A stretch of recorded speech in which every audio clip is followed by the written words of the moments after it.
Well, good morning, everyone. This room seems like it's full. I think my glasses are clean. Let's try that again and see if I might hear everyone's voice. Good morning, everyone. Wonderful. Welcome, welcome. My name is Tulaine Montgomery, and such a pleasure to be here with you today.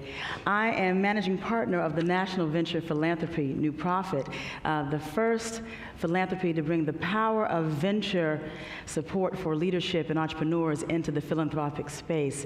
And I'm here with this incredible panel because we are a motley crew of folks who have come together to really unlock. Who's the motley one? We got the rebel over here, Mr. Plepler. Yeah, we're going to have a good morning. He's right? a rock star. He is, he truly is. Right? We have more than one rock star on this stage.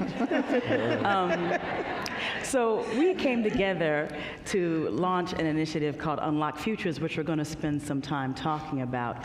But I do want to just orient us a little bit into why we are at a conference about talent talking about criminal justice, right? And part of it for us is about literally the name Unlocked Futures is intentional. It's about that we as a nation have an abundance of talent, genius, and innovation that we have systematically blocked from not only entering but thriving in our workforce.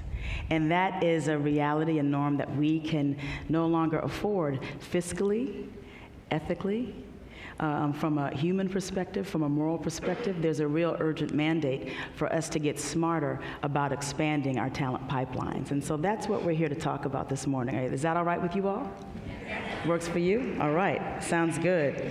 So Unlock Futures is what brought us together. It's an innovative initiative that is designed to identify and support entrepreneurs who have been directly impacted by the criminal justice system.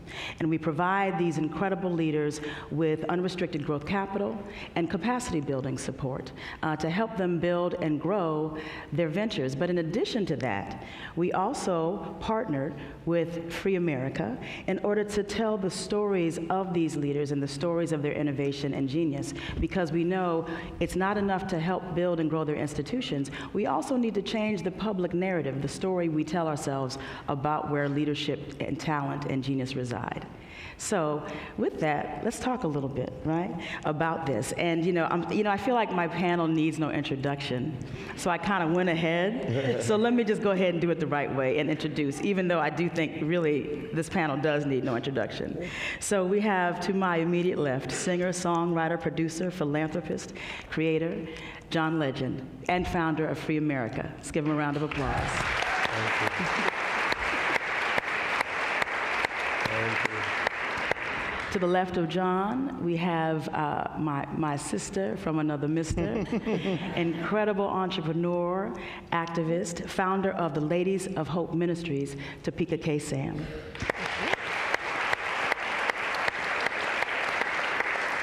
Then we have the rock star and motley of the motley crew, Andrew Plepler, who is the head of Environmental, Social, and Governance at Bank of America, key partner in Unlock Futures. Thank you. Thank you. So John, let's start with you. It's not intuitive necessarily when you're talking about talent and workforce to talk about criminal justice. Why are the two connected in your mind, and what brought you to do this work with Unlocked Futures? Well, first of all, I want to kind of step back and say what brought me to thinking about criminal justice reform. Part of it was going to our schools and meeting our young people. I've spoken with a lot of teachers, a lot of folks who run schools, and talked about some of the challenges that they face in some of our most challenged communities.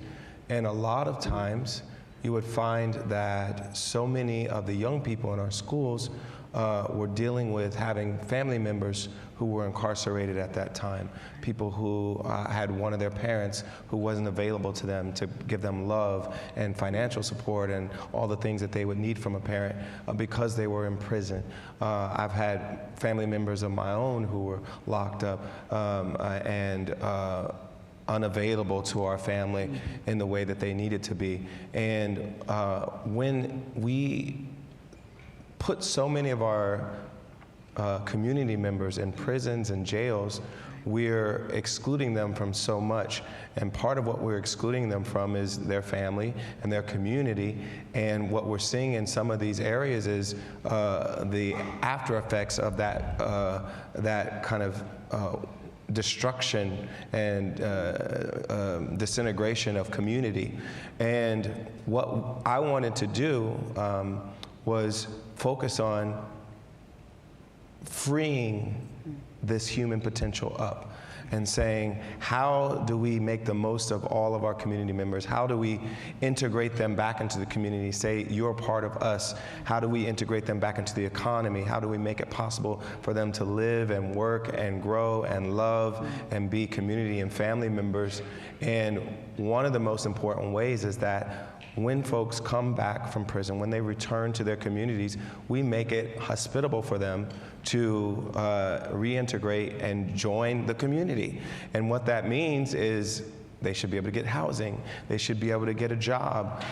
If they have an idea and they want to start an organization, there should be folks around that want to help them, invest in them, mentor them. And what we did with Unlock Futures was to try to create an organization that nourished that kind of spirit, where we said, if you have a great idea and you're having challenges finding folks that will invest in you, we want to invest in you. We want to make it clear to this country that we can't forget about folks once they've made a mistake and spent time in the prison system. We can't throw them away. We can't exclude them. They don't go away when we throw them away. They're still here. And for us to make the most of our human potential in our country, the best thing we can do is invest in these folks, invest in their development, invest in their growth, invest in their ideas, and invest in the idea that we're all in this together. Love it. Absolutely wonderful. Thank you so much, John. There's so much in what you just said. I want to pull out a couple of pieces that connect to a question I have, Topeka, for you. You know, there's a lot of really important work going on right now around changing and reforming the criminal justice system. Some call it the American legal system as an alternative name. Mm-hmm. And what's sometimes missing from that work is the articulation of a powerful vision of what the new reality should be, right? And you talked about that, a world in which when people are incarcerated and serve their time, that they are able to come back to a community, to a life, to a livelihood that allows them to thrive. But Topeka, you know, you and I have talked about, you know, what I sometimes call hidden incarceration. The fact that, you know, the story is that in the United States, if you are charged with a crime, if you are, you know, required to serve a sentence, that you serve your time, you pay your, quote, debt to society, and then you come home. But that's not the reality. Mm-hmm. There are a series of negative impacts that people face when they come home from incarceration that mean in many ways the sentence continues long after. Mm-hmm. Talk a little bit about what do people face when they leave prison and go back home? That's right. So thank you for having me join again, and thank you, John, Unlock Futures and Bank of America. So I would say when we look at the barriers to reentry, we call them collateral consequences. Mm-hmm. And unfortunately, you think that once a person goes to prison, they do their time, that should be the end of the sentence, and then they should be able to start their life anew. But that's not the case.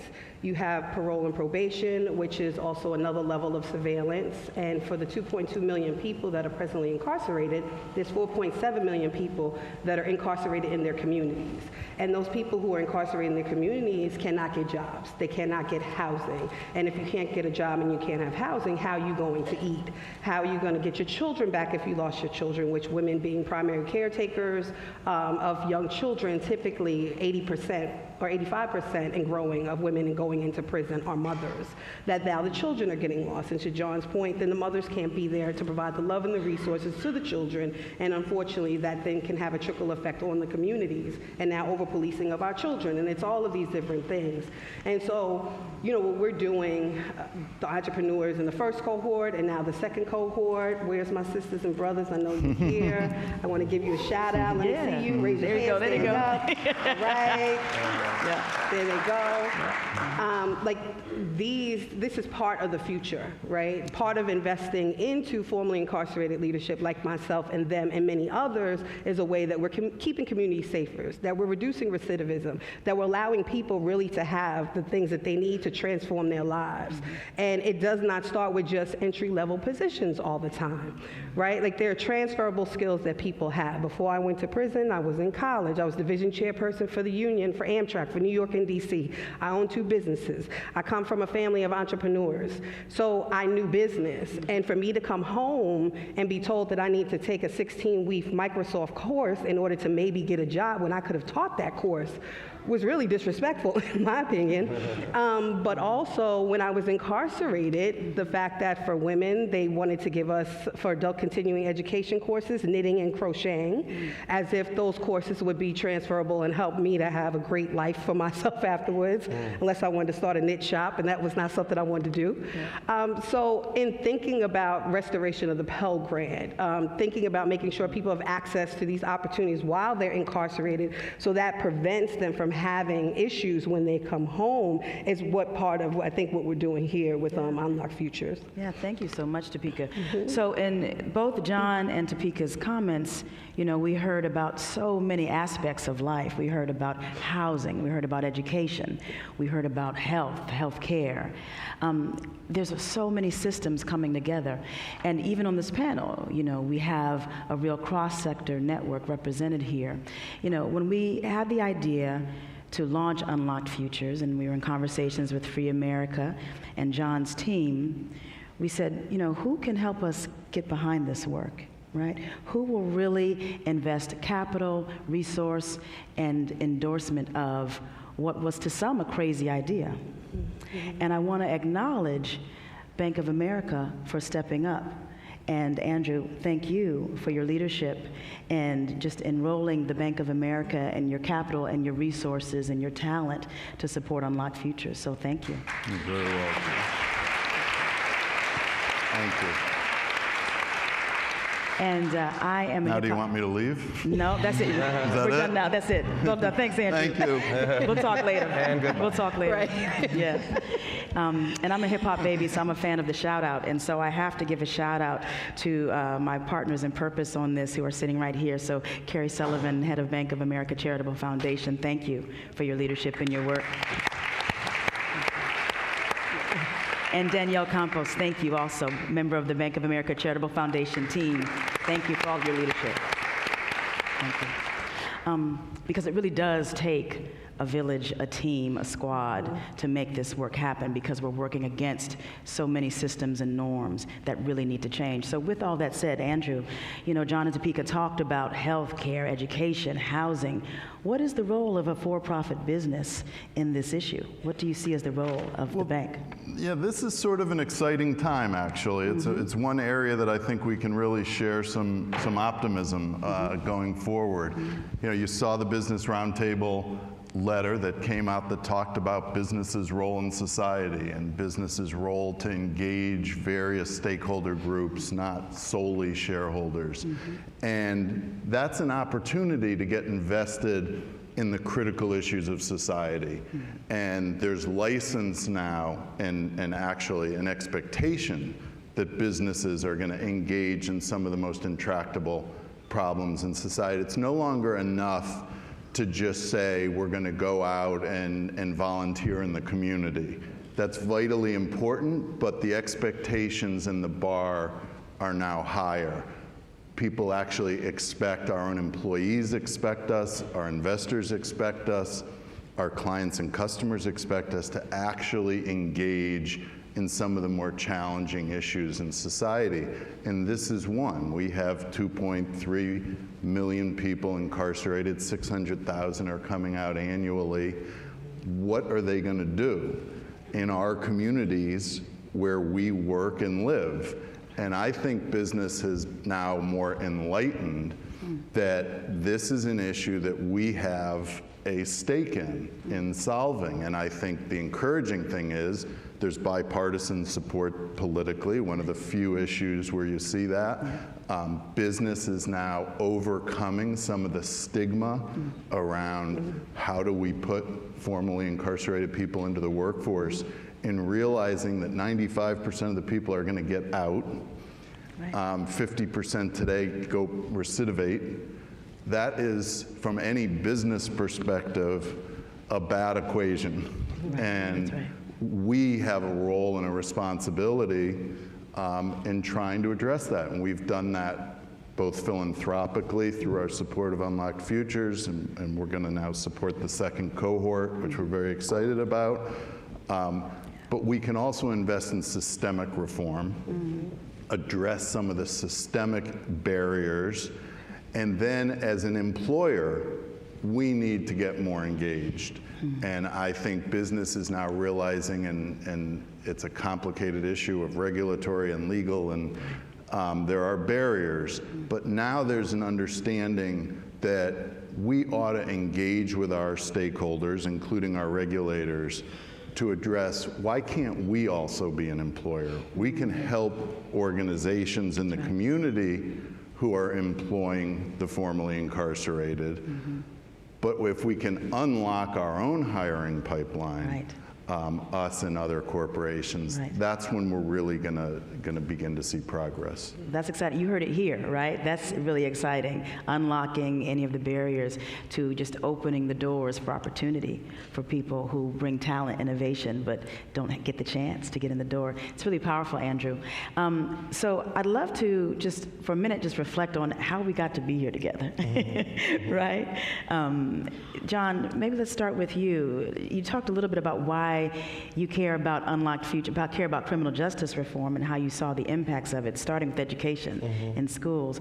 But what is it that led you to say, you know what, supporting leaders like Topeka is a way to impact this issue? How did you get here? Well, part of it was through my own family. My own family and friends from my neighborhood. Me being someone that's high profile, that's come from a pretty small town, I hear about a lot of the issues that folks are having from my hometown. I grew up in Springfield, Ohio, and so many of the issues that people close to me, close to my family were having were due to the fact that society makes it so hard for people to reintegrate. And even people that I knew did something wrong and harmed my family. People who did something wrong and harmed people who were close to me, they were also part of my community. They were, in some cases, also members of my family. And what I wanted for them, after the time period where it was deemed that they were safe enough to return back to the community, I wanted for them to be able to get a job. I didn't want for them to forever be punished for doing something wrong, even though it was to somebody I love. I wanted them to come back and be able to contribute to society and not get into that same trap where they end up doing something bad again. And that's what we have to realize, that when we send people off to prison, a lot of times it's in some remote location, it's in a rural community, and they're kind of disappeared from life, disappeared from the community, but they don't disappear. They're just out of sight. And when they come back, the solution is not to completely exclude them from life. We have to figure out a way to make them feel safe and feel like they can contribute, because if the alternative for them is going to be worse for all of us. It's going to be worse for that individual, but it's also going to be bad for all of us. And so I learned that through my own family experiences and knowing people who came back and needed to be community members again. And I keep saying that, and I keep saying the word community, because I want us to think of ourselves, even people who don't live in the same neighborhood as you, even people who don't look like you, even people who've had very different experiences from you, we're all community members, and we have to live together. We ride on the same subways, we work in the same areas, some of us go to the same schools, and we have to realize that if we're excluding people and casting them out, then we all pay the price for that. It's a really important point. We do not go away. That's come up. A couple of you said, people do not go away. And so we must have a place for people to not just be and exist, but be seen and thrive and prosper. Someone was talking to me, I wish I could attribute the quote, about the fact that, we are dependent on each other in ways that we acknowledge, and in some ways we kind of pretend aren't true, and I hear you speaking to that. Topeka, talk a little bit about Unlocked Futures and your experience, right? Talk a little bit about the impact that being in Unlocked Futures has had for you. You have so many ways that you're contributing to your community and beyond. What role did Unlocked Futures play in that? So for me, it was really one of the catalysts that allowed me to understand how powerful my narrative was and how that can effectuate change. So when you have people who have lived the experience, who are actually the ones leading the efforts, who are then providing hope and providing inspiration to other people who've lived that experience, it opens up opportunities in ways that we don't even see for ourselves. And so being a part of this cohort and working with other formerly incarcerated or directly impacted leaders across the country was really exciting, because some of us knew each other, some of us didn't. We saw synergies in our work, and also we wanted to make sure that we were bringing those resources back into our organizations and or businesses to begin to help to change and shift those narratives. And so, when you spoke to the number of people who are coming home, 600,000 a year. And when you think about unemployment rates, it's I think 27% of all unemployed formerly incarcerated people is 5 million, which is 5 times the rate of unemployment. And so to speak to all of that outside of just, yes, we want to invest in entrepreneurship and leadership, because some people had businesses before they went in or dream to have a business. But then there's also ways that each organization, each corporation should invest in opening up diversity and inclusion, right? Diversity and inclusion does not just speak to those based on race, religion, gender equity, gender identity. It also is about lived experience. And when you think about a person, if I go to the doctor, I go to a specialized doctor for this thing. If I want to talk about criminal justice reform, I need to go to a person that lived the experience, because they're the expert. And I think that it's important that as we open and unlock these opportunities, that we're including people who've lived the experience at every single table. And that's why I think we're seeing a shift. Even when you think about the First Step Act, Jared Kushner, who himself had a dad who was incarcerated, right? His lived experience helped him to push and lead that. You think about the Unlock Higher Education Coalition, that one of the new cohort members, Sarita, from Operation Restoration, that's policy that they've led in a coalition by directly impacted people who've either had access to college while incarcerated, and or know the importance of making sure that people have these opportunities before they get out.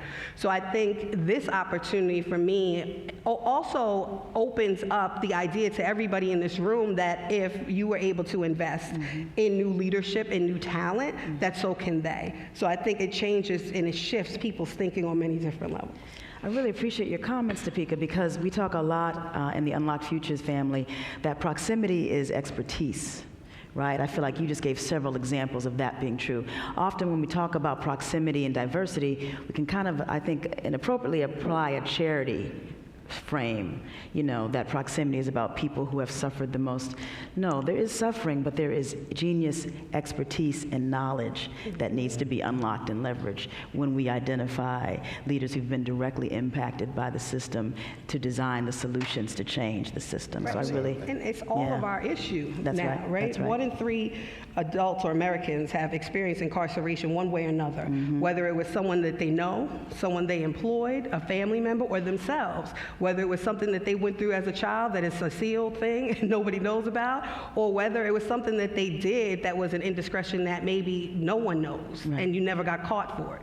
So I think that, when we're really honest with ourselves about the things that we've individually been through, and then we can lend some support and grace to other people to understand that maybe there's a different upbringing, maybe there was different circumstances that cause people to go down a certain trajectory, that it's also important that each person takes the full responsibility to help open open those opportunities for people to change their lives.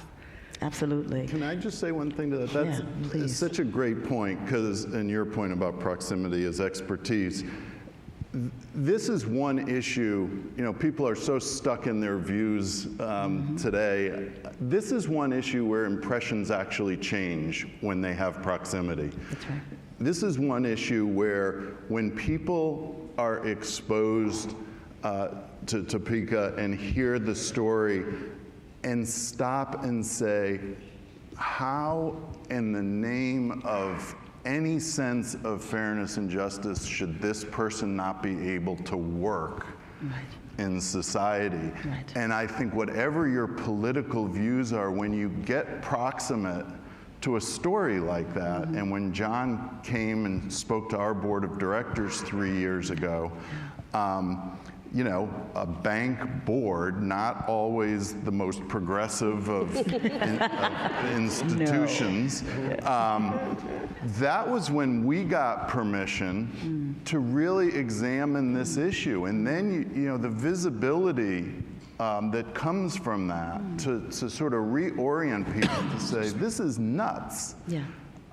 This is about people having an opportunity to work and become taxpayers, as opposed to becoming a permanent drain on our fiscal budgets in society. And I think people then can get beyond their own politics and say, this is a smart outcome around fairness and around just being a good business decision. Absolutely. So you started to speak to my question. I wanted to make sure I gave you the opportunity to say, how did the Bank of America come to get behind Unlock Futures in such a meaningful way? You talked about that board meeting and John's time with your board. Thank you, John. Of course. And, I'm curious if there is any highlight, Andrew, you can share from that conversation with the board, because it sounds like there was a real significant shift in the mental models, the beliefs that the board held about the value of supporting this community. Describe that to us a little bit. Yeah, I think it's about, being comfortable with a certain amount of risk. And I think that's, banks in particular are, at the end of the day, manage risk. And I think being smarter and better informed about an issue gets people comfortable that this is manageable risk. And being out front in society on an important societal issue affecting our communities is what our employees want us to do. And as I said, increasingly, it's what our investors want us to do.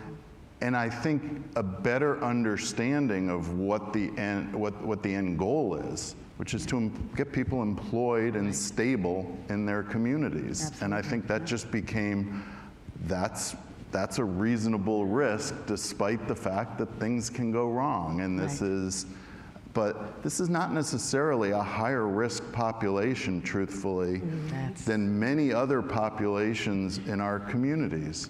I might need you to repeat that, Andrew. Would you say that one more time?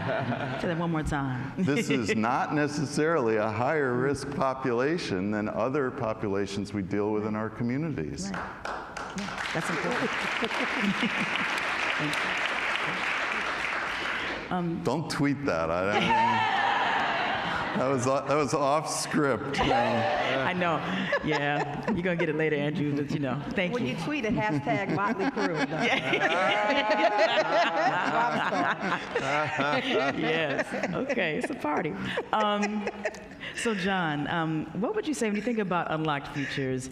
What are some of the successes, lessons that would be relevant for this audience that is concerned about advancing talent pipelines in this country? Well, one of the lessons and one of the powerful things we've seen from it is just the power of convening people together.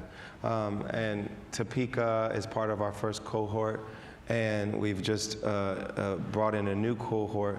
And one of the biggest benefits that they've had from being in the program is not just the cash infusion that they've gotten for their organization, but they've gotten to spend time with each other.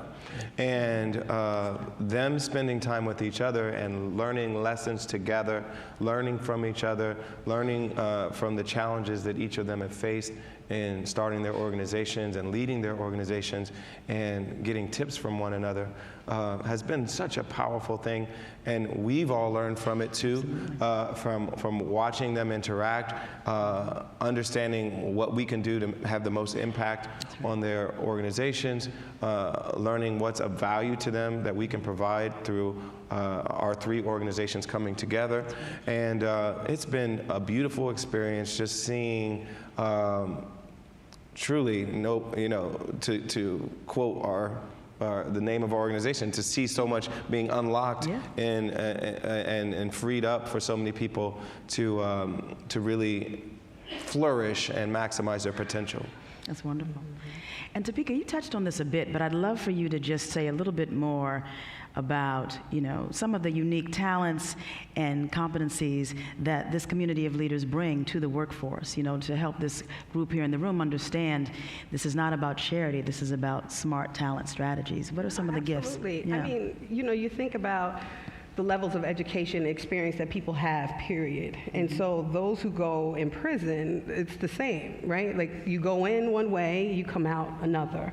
So, I mean, I was incarcerated with people from doctors, lawyers, judges, senators, who have master's and doctorate degrees, to people who may have never had a job and worked and just needed an opportunity to understand what they could do based on what their loves and their purpose, what they felt their purpose was.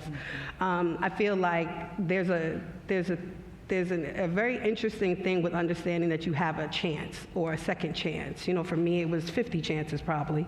But to think about coming home and someone giving you this opportunity, to your point, the risk is not as you would think for someone else who might have just left college and came to get a job, right? Because first of all, there's already the stigma, you having to go to apply for the job. Even though you may not check a box in many areas, you still have to consent to a background check. Mm-hmm. So at some point, it's going to come back. The conversation is going to be had. You have to relive that experience again. And if a person is willing to say, well, thank you for sharing that, and we're willing to give you an opportunity, what do you think a person is going to do with that opportunity after just working either for free or 5 cents an hour for the last 20 years, right? So thinking about just giving, again, it's really pushing to give people that opportunity. If you see something in a person and you have them in one area of the business, think about, well, maybe their skill set may transfer into another area of the business. We started a program recently at the Lays of Hope called Pathways for Equity, where we're partnering with corporations, organizations, to give people, it's a 4-week internship where they start off and they get to move in different areas of a company to see what they like. And then once they do that, they are open to apply for any job within those different areas in the company. And we're working with Chanel, JP Morgan Chase just did the announcement, Bank of America, hopefully. Hopefully. No It's the Come on, Andrew. Come through, Andrew.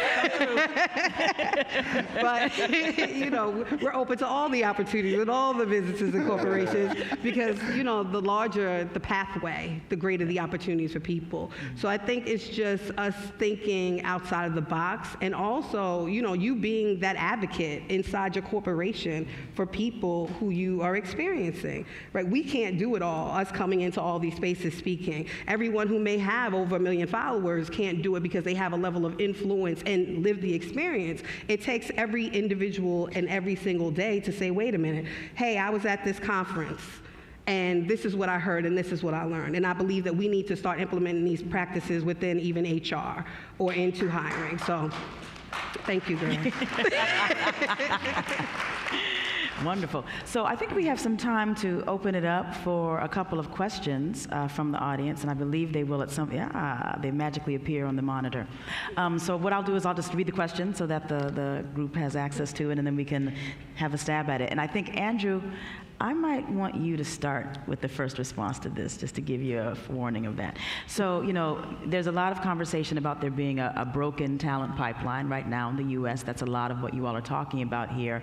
Millions of unfilled jobs in this country, and employees are looking for people with the skills needed to fill the jobs. Returning citizens are a valuable talent pipeline. We've been making that case on the panel. How do we change the way that employers evaluate candidates to help ensure the success of directly impacted people in the workforce? Well, I think part of what we're doing today is really important, because I think demystifying this topic and reframing the conversation around a pipeline and redefining who we're talking about. I mean, when you listen to Topeka talk about her experience and her hopes and dreams, you can't help but think that that is a wise investment in the future. And I think people bring to this conversation so many stereotypes and so much misinformation, and it comes from the demonizing of get tough on crime. That's right. Decades in this country where we portrayed the criminal as a predator, and all of that had a consequence. And it formed some incredibly damaging impressions that people had of who we were talking about. And we have to redefine who we're talking about. Yes. And it's in venues like this. It's with John coming to our board. We're sponsoring Lynn Novick's upcoming film on PBS, College Behind Bars, which talks about the barred prison program. And what the hopes and dreams of those individuals inside that prison are. Lester Holt did a segment with John on MSNBC. That is really important. This has to be a public information campaign, in my view, because once people understand what we're talking about, I think everybody gets more comfortable with reforming the system. But we have to change some incredibly damaging and frankly, we have to come to terms with the damage that we did for decades in how we defined crime in America. Yeah, absolutely, absolutely. Well said. When we talk about changing systems, which is what we're all committed to, we have to look at the explicit aspects of systems change, policy reform, where money goes, who we invest in, who we hire. But we can't ignore, to your point, Andrew, the mental models, the beliefs that undergird all of that. And if you don't pay attention to those mental models, you'll just recreate policies that perpetuate the same injustices. So I really appreciate your point. The point you made earlier about you can't listen to Topeka and, in any way question that this is someone who is an innovator, a leader, someone well worth investing in and supporting. And I remember, Topeka, I don't know if you may recall, in December 2017 when we were all together in New York, right? Where there was a conversation about the notion that you, because you are undeniable, are exceptional, right? This idea, are there more of you, right? Is there only one? And there's only one Topeka K. Sam, that is true. But, however, this notion, right, that, you might find one or two folks who can really execute as exceptional entrepreneurs, but it's going to be hard to come by. And I remember the conversation with Cohort 1, where you all said, yes, we are undeniable, we are excellent, but we are not exceptional, meaning that there are many of us. That's right. And I just want to underscore that, because that's part of the belief system. We have to believe and know that there's an abundance of exceptional innovation and talent amongst people who have been directly impacted. There was a question for you we're changing questions. Thank you. Whoever's behind the scenes, I appreciate you. So this is actually, this is a question for Topeka. So how does your work, Topeka, uplift other people who've been impacted by the legal system and create leaders for others in the community? So part of, I think, what we do, well, we have 100% impacted-led organizations. So everyone that I hire has been impacted by incarceration in one way or another. Whether they've been impacted themselves, meaning been incarcerated, they've had a parent who was incarcerated, a sibling or a friend, or even there's a woman who was a victim of a crime, and she went to court to actually charge the gentleman, and she saw what the legal system was going to do to him, and that pushed her to go to law school. So for her, it was on the adverse. I have someone who's worked in the Legal Aid Society, someone whose parents were sheriffs. So when I hire, I ask, everyone has to write an impact statement. No matter who comes, when they submit their resume, they submit an impact statement so that I can then see how they speak about the issue and how do they come to the issue. And even though sometimes they may come in and say inmate and felon and things that I don't necessarily like, we still talk about it. I share information that I've learned in order to help them in knowing how to be sensitive around the community that they want to work with. In addition, I'm on boards of Coalition for Public Safety, Operation Restoration, the Marshall Project, and bringing other people. If there's grants that are out, then I make sure that I share them widely, letting people know there are resources that are directly for impacted-led organizations. We have a speakers bureau that we're creating, which will launch next year, called Faces of Women in Prison, where we do media training, speakers training, so that women know how to tell their story to effectively lend to policy change and advocacy, but also get paid. Because so often we relive this trauma every single day, and yet we're not being compensated for our work, because public speaking is work, right? And so, how do you begin to teach people, okay, this is what my bottom axe needs to be. This is how I need to be compensated. And you don't necessarily have to be a celebrity in order to do that, because you are speaking from your level of expertise. That's another way that I lend to bringing that relationship to people. And then whatever I learn, whether it's, how do you tap into mainstream media, if you want to produce something, what does that look like? What my experiences were going on a set, pitching for a docuseries, and how everyone behind the camera didn't look like me, but they were the ones telling me whether I was relevant to be in front of the camera. So, how do we begin? I'm like, wait a minute, I don't know, how can I find out why aren't we behind the camera? How can we create opportunities in film and production for people who have been impacted to do, because that's another level of income or a different career stream that people can go through. So I just try, as I learn every single day, I try to begin to share that information, because the more that I share, and people may not want to, be full-face glam and wear makeup all the time. I do. But I like to create those opportunities for people if they want to, and tell them that it's okay, that you don't have to present yourself a certain way because people think that because you've lived this particular experience that it defines your life. I'm 43. I was incarcerated 3 years. So that's 40 years of a life that was outside of me just being in prison. And so when I think about, how do I want to brand myself? How do I want to define myself? Yes, this experience pushed me into my purpose work, but it doesn't keep me just there. Right. So that's what I do. So to your point about pipeline and why this is so, why this is so important to pipeline. We all talk diverse and inclusive environments are better companies, different viewpoints, different backgrounds, different perspectives at the table making decisions.